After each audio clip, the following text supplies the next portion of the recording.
और आसिफ जरदारी, और खुदा का वास्ता है, ये अपने बेटे को खुदा के वास्ते उर्दू तो सिखा दो।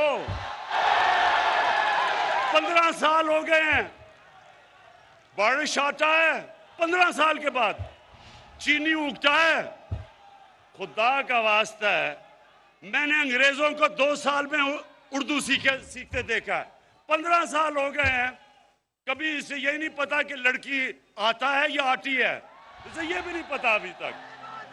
और ये टोला, ये चोरों का टोला मुल्क को बचाने के लिए निकला है।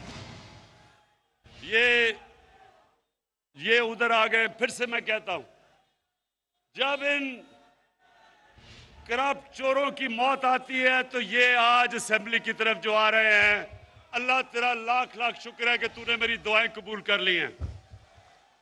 और इंशाअल्लाह मेरे पाकिस्तानियों, मेरे कराची के लोगों, इंशाअल्लाह ये मुल्क एक बड़े अजीम ख्वाब का नाम है।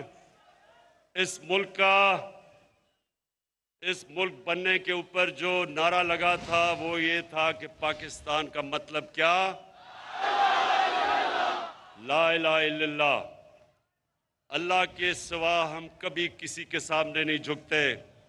और ये डाकू जिन्होंने पैसे चोरी करके बाहर रखे हुए हैं, ये हर